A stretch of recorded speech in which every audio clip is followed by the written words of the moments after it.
Hey folks, Gentlemen Close, and welcome back to what might very well be our last episode of this playthrough. We've defeated the Trickster boss last time, and it seems every time I play this game it gets a bit easier and easier, but hopefully that last video helped you. But as I forgot to go over last time as we beat the boss, is to show you the new area in the facility, or show you anything that's changed. So as you can find that our good friend, the Twitchy guy, is no longer around, or I believe he isn't. Coming back over to this board, we can see that the Trickster is now slashed out, the runes are all full, and all that's left is whatever the thing is in the middle, and we will see what that is later in the episode. We did see it, I believe, in previous episodes when we beat both the Aberration and the... The Aberration and the Necromancer on the door, so we'll see that once again, and it should be a lot different this time around. I'm not going to show you guys any of the levels going into it, except for after I beat one of those two bosses, and we'll start it from there. I really would rather have you guys, make this our last episode, make it a good one. But yeah, nothing in here has changed. This is all the same. You can always find the guy smoking in the shower. But there is one area that is actually different. We've been both the bunks. Nothing new is going to happen in this room. Same thing. Same server room. Nothing's changed in here. What different in the facility is going to be this room. The presumed command room, possibly one of the most important rooms, I think, in terms of actual lore. As you can find the rune page that you see in the loading screen if you were to play it yourself. You can find, I believe, what is the uniform of the highest ranking member of the UHDF. And I think it's also the uniform that the Trickster wore, meaning he's pretty much a self-centered megalomaniac. But right over here, you find the researchers things down. You can actually see newspaper clippings of the scenarios, meaning that these are things all recorded. Of course, the very bloody scenes. This is the prison scenario. It does filter through the next one. We should be able to see. Oh, it stays on it. Sometimes it stays on the same one. Probably has a 25% chance to cycle through the same ones again. So let's see if it changes. Nope, same one. Okay, we'll give it one more try. If it doesn't change, hopefully we'll see it all eventually. If not, it doesn't really matter, and we'll just go back to the elevator and start from there. Come on. Hit the button. There you go. So yeah, here is the front down one. The Disco Brawl, essentially the massacre there. Saturday Night Fever, Disco Darkest Hour. Back to the present one. I think he really wants me to see the present one. But yeah, you can see a nice little view here. Everyone's kind of watching it. This is where the Colonel gets. Or this is what happens when you finally get in here for the Colonel. Oh, and here's the Pirate Cove one. Okay, I managed to catch the Pirate Cove one. Apparently this happened for the Pirate Cove one. I imagine this was taken... what's the date on that? Oh, I couldn't tell. I can't read it. 1726, if I'm reading that correctly. If not, oh well. But, yeah, as you can see, they found history clippings, or clippings of very recent bloody messes throughout history, and used that to kind of figure out where the Beneath's been affecting the human societies from all that point. But yeah, other than that, that's really all that's new in the facility, and I'll cut to it when we're finally in the final preparations for defeating the final boss of the Beneath mode. So I'll see you guys then. Alright folks, and what I just did is actually beat the Necromancer, and as you can see, we're more or less back to the same door we fast off after defeating both the Aberration and the cutscene's activating, the Aberration and the Necromancer. And so as we can see, since we beat the Trickster, all three runes have lightened up. Unfortunately, my arm's in the way due to the shotgun. This is the best picture, unfortunately. Wow, I do apologize. But yeah, we just beat that, and a little note, this, coffin is now closed. We can't kill ourselves anymore. I mean, we can go on. One thing I'm going to do, I have stocked up quite a large amount of shards here, so I'm going to quickly spend them before I go in. This most likely will be the last episode, because if I am correct, it doesn't take much longer to get to the final boss. I think I just spent about 30 or 40 minutes actually getting to this point, since I was trying to farm up as best as I can to get as many of the perks as I can. Turns out I only needed to enchant a double-barreled shotgun for the Necromancer, since I shot him in the face and instantly killed him without a critical strike. It's just how much damage it does. At this point, I don't really know what to even unlock. We have the Shovel Axe. None of this is really even useful. I don't use anything. The amount of black katanas and shotguns it gives you that you can find, it's just more... makes everything not really worth it. That was actually a Discord notice, so I do apologize. Hold on. I'm just going to quickly, guys, buy all this stuff. Might as well, since I don't know what to do with these shards. I could just go for the starting weapons, but again, finding a shotgun or a katana is probably one of the easiest things I think I've ever had when unlocking them, so yeah, I feel like they should tone down some of the spawn rates in these weapons, but I mean, then again, I'm not really complaining. It allows for a lot more carnage. It makes the game a bit easier. Not that it was difficult in the first place, but I mean, I will admit that starting off was a bit of a rough thing to do. Let's see, 75. Get the crossbow. Crossbow really isn't that worth it. Is there anything here? Nailed bat. Or 50, fist spikes. Well, I like the nailed bat. It's not even that strong of a weapon, but just enchanting it and smashing heads in with a nailed bat is always fun, so I'll just go for that, whatever. But yeah, that should be all of it. I'll just put it into the flaming spear. But yeah, so we're going to carry these weapons in. We have a shotgun and a double-barreled shotgun enchanted and a black katana enchanted. I'm hoping I actually have enough ammo. I'm going to try conserving the ammo on the shotgun for the final boss. We are going to enter one final area known as for the final boss. But it's an interesting level for the fact that you can actually kill the pursuers, and we'll see that here in just a moment. But we spawn around, and you can find all these little weapons around. They're pretty much spears, hammers, more spears. I don't know if what I'm going to do to find out is if I can kill the pursuers with a normal weapon, or if I have to use those weapons that you can find on the ground. There's always plenty of them, so running out of them is pretty hard to do. Every time you enter an island, there's a good chance that enemies will spawn on the island. Ooh, another double-barreled shotgun. I will take that enchanted, actually. That's perfect. Fresh ammo. So yeah, not the hardest. I think it's the hardest thing here is sometimes if you're not prepared, you can get trapped on the island with a bunch of difficult enemies to kill. With me having the shotgun as it is, and a katana that just slices through everything in one hit, nothing here should really be that dangerous for me. I don't know what this is, actually. It'd be nice if you could do... You see my floating... Okay, you can see the floating thing on my katana. So yeah, hopefully... There's also a store here, in case you do want to spend a last bit of gems. Unfortunately, I actually have racked up about 5 blue shards, and I can't do much with those shards, because you have to spend those in facility, meaning you usually have to abandon the run or die to be able to spend those shards. And fortunately, once you beat the final boss, you can't spend them. They never existed in your... I don't know if that would kill me normally, so I was a little scared. I apologize. A little panic there. Let's get rid of you. But yeah, so shotgun. No? Okay. Can I go back now? Is that all of you? Pathways? I just came from there, so definitely not going that way again. I guess we're going this way. So yeah, I think the shop is actually right here next to me. I have a Victorian boss sword. Just one-shot him. Yeah, unfortunately, like I said, I can't spend these shards. I don't know why that even bothers giving you blue shards if you can't spend them unless you die. And if you've gotten all the way to this point, you've already played through a pretty lengthy run, you've probably already gathered more shards. But it's literally useless because you can't do anything with them. I just came from here, so wait, hold on now. I jump a lot when I'm actually doing this. Okay, I can go that way, that's the end. What we're going to go ahead and do is... Oh, there's a pursuer. There's 2 of them. So yeah, when you are holding weapons, it looks like their hearts are usually blue, so I don't think I have the right weapon to actually be able to kill them. I actually can't spend blue shard. Really? You're not going to have them spawn here? That seems like a dick move. Alright, well, might as well just buy everything. It's the last chance I'm going to get to use any of this. If I don't need it, why not? So yeah, we've got pretty much everything we need, so at this point we're just going into the final boss. So, a quick little level. Usually it's pretty difficult if you're not fully kitted out or have the strongest weapons, but yeah, I didn't really get a chance to show you how to kill a pursuer. Or maybe if I drop it, it'll come after me, maybe?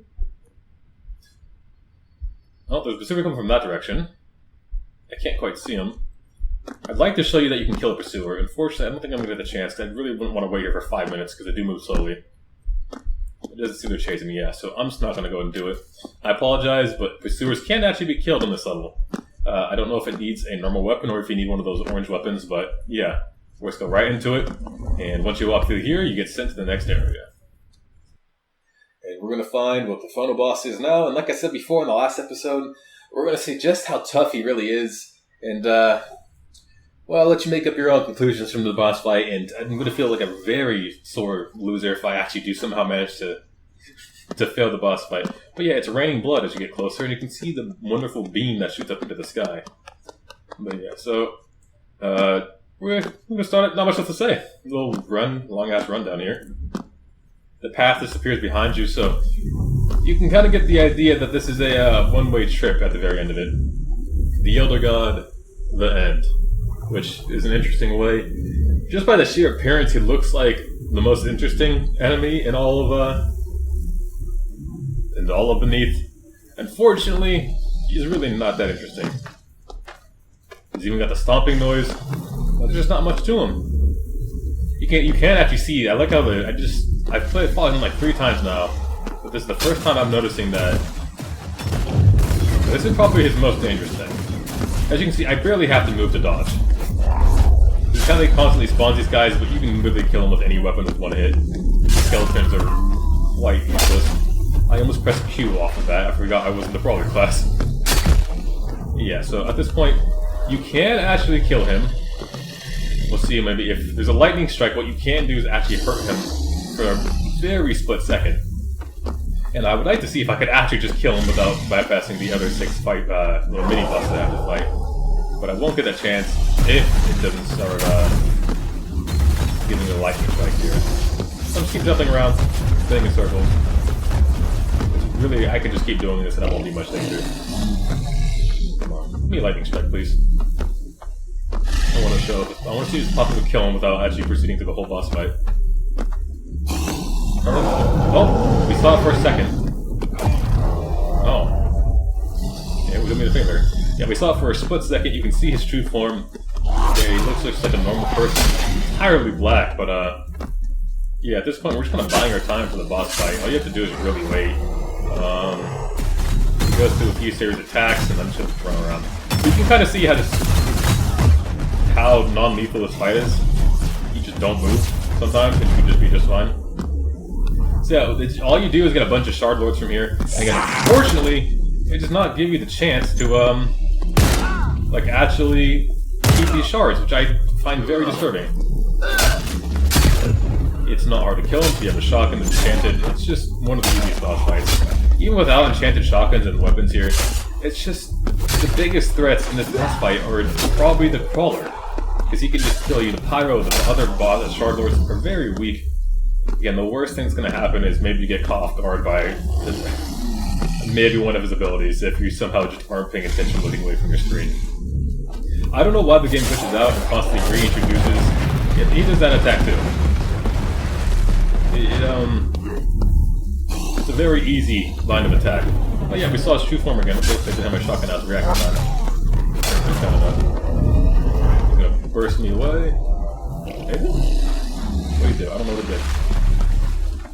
I really would like to shoot him with the lightning strike. I don't think I'm gonna get the chance though. This is a very boring boss fight actually. It's probably more boring than the aberration. Come on now. Because all you have to do is just wait. It's unfortunate because you can't hurt him until he's either a lightning strike or you just buy your time until he uses all his abilities and goes to heal for him. I really wish he had more abilities than this. I think it's probably my least favorite thing about the game. It's just the final boss is so underwhelming. Oh. Causing another little rock fall. Just don't stand still, I'll be fine. Yeah, we got shard lords back again. I'm gonna get rid of the Crawler because they're by far the most dangerous. Oh my god. Oh, it's like I said. The hardest part about this is the shard lord. Oh, that hurts. Well, I ate my words. I did say that if I die, I'm going to be eating my words. So, yeah, unfortunately, I died to the Shard Lord, or the Crawler, which is what I said would kill me, actually. That's really unfortunate, that's going to take me a long time to get back there. Oh, boy. Oh. Okay. Well, I'm going to try it again. I'll see you guys when we get back to the point. I ate my words, unfortunately, but we'll try it again. Hopefully I don't die to the Shard Lord. This is why I hate the Crawler. Every other Shard Lord can almost be one-tapped by that shotgun, and unfortunately I thought I was dodging it properly, but it wasn't the case.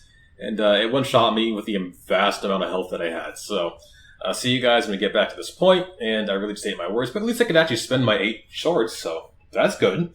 But yeah, I'll see you guys later. And we're back. So, actually took me less than 10 minutes to get back here.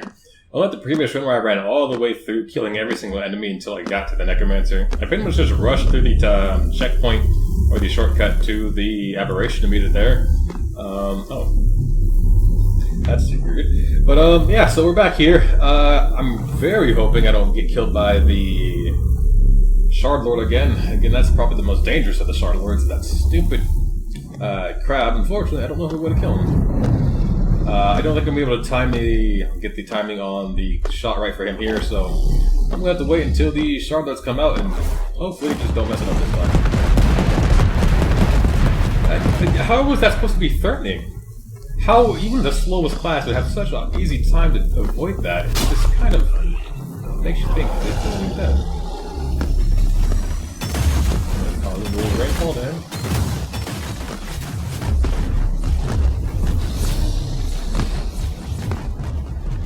Okay. I can't talk crap on the boss fight, because the boss himself is not difficult, he's not dangerous. It's the Shard Lords that he spawns in that are. And of all the Shard Lords, it's the Crystal Crab, which I really hate that Shard Lord. Because even taking the most powerful weapon I have, the double-barreled shotgun enchanted, it takes like 5 or 6 rounds to put it down. So my goal is to try to keep in close to it so it doesn't power up with lasers, because that will one-shot me just compared to a melee hit from it. And hope for the best there. But you gotta keep dancing around it, unfortunately, which again is the most boring part of this boss fight. There's not a single boss fight where you have to do this. Just wait. So, yeah. Keep running. I'll let his own attacks kill the enemies on board. I don't need to kill him. I have full, everything. Actually, what I might just use. I want to see if I can actually kill the, I can one-shot that. Get rid of his shield. And pop him in the head. So yeah, those two, very easy to put down. I'll get rid of one of those, actually. These guys are I've seen the weapons at the same time. So yeah, the ones without weapons, I'm not going to worry about. I don't know if they even pick up weapons. But yeah, otherwise, I'm just going to keep dancing around, because there's not much I can do just except for wait. I'm going to try shooting with the lightning strike, but that's such a small window. There it was. You can't hurt him otherwise. I'm hoping that he just ends up killing this entire group here. Kind of corral them all like Call of Duty zombies. Oh well. So yeah, but yeah, this boss fight is really annoying in terms of it doesn't feel like he's gonna burst. Yeah, there he goes. So yeah, just got him to kill all of those guys. Not too much of a worry. I gotta get rid of that Shard Lord though. My biggest fear is dying to that guy again. I really don't want to waste more time here. But this might be... This should have been done about like 5 minutes ago, if not longer. Yeah. Come on. Just do your thing. Just go ahead and spawn him in. Go back to your seat. Go back to your throne. Come on now. You're gonna do it again. I think after this you should be able to spawn him in. Yeah, you can see it's a very boring boss fight. There's nothing here that really threatens you. Yeah, the crawler's over here. Whew. Okay, actually, you got him down. There you go. That shot maybe made me sweat a little bit. Okay. See, that's pretty much the end of it. Now, I think the next difficult one is going to be the Deceiver. I'm not worried about the Golem. I'm just going to kill these guys. The Golem is going to be pretty easy to kill him. He's too slow. Much on. I actually don't know how much damage these things do. I don't want to find out. Let me just turn it on the blood. You really don't spawn with those. That's weird. Yeah, these guys, they pretty much can, I think they can just punch to death. They're just literally skeletons. I'm not entirely sure where or what they're supposed to be, if they're supposed to be just humans that have died throughout history, I guess. I just don't know. It's very, not much on these guys for me to really base anything off of. I just want to assume they're people who have died and are not those zombies, so... And this is like, you know, hell? Maybe it is, maybe it's not. It's a weird version of hell, but, we don't know. Asshole. Shove him into the water. Ooh, I had a long period there I could have killed him. I just wasted that shine, so I'm very sorry. I could have ended it right in there. I could have skipped the next 2 shards. As soon as the next 2 shard lords are dead anyways, I can just one-shot them, so it really won't change anything. Dancing around them. I'm not even over there. Why? I was over... It's such a disappointing boss fight because of that. Okay. You receiver's down. Yeah, okay, this is already over. Put another one on him, but it ended. And then he's going to lose his little ability here, and 1, 2, 3. And yeah, that's a boss fight. A little underwhelming. And the hardest part are the shard golems, or the golems, the shard lords. I keep forgetting the shard lords, that's their name. Don't call them shard golems. But yeah, as you can see, we just kind of got sucked up into the beam. And that's a boss fight. That's it. Once you kill the end, you beat the game. Wow. You don't feel satisfied. I feel frustrated beating that boss. I don't feel any more frustrated beating him for the third time than beating him for the first time. It's because it's so underwhelming of a boss fight. And, I mean, hopefully just you watching that just shows it, but not pleasant. So yeah, we're going to quickly watch what happens here. We're going to go through the credit screens. You can see our guy right there, if you follow that cursor, kind of flying up through the red beam. We're going to see it start to close here, get smaller and smaller, and it's just gone. And get about 5, 4, 3... So maybe it's not. Oh, there it is. Yep. And there your guy is. I'm not sure why he isn't wearing the uniform, but usually I think he's meant to burst in many pieces, but you essentially die after beating the boss fight. And with you falling as high as you did, even falling in the ocean, you could have died from that. But, yep, you die at the very end, so the ultimate sacrifice for saving humanity is you dying after beating the final boss. If you actually can't tell, I believe this is the Pirate Cove map too, right next to the pirate meeting spot. If you were to kick someone in the water, they would get eaten by a shark. So yeah, welcome to Pirate's Cove. But that's the end of it, folks. I hope you enjoyed, and I'll see you guys in the next video. Actually, there's the next topic point, so not just yet, I'm not leaving. Next videos, I'm not going to be leaving Paint the Town Red, but I do want to focus on other games, and as well as some created, or community-created levels from Paint the Town Red. So I've had fun doing the playthrough, and there's not much else to it. I would say replayability isn't the best. So they can get boring, but I mean, if you just want to kill things, it's fine. So yeah, I'll be focusing on more player-created levels and stuff like that, and hopefully experiencing some well-designed maps, or poorly designed maps, as long as I'm having fun. But yeah, that's all, folks, and I'll see you next time.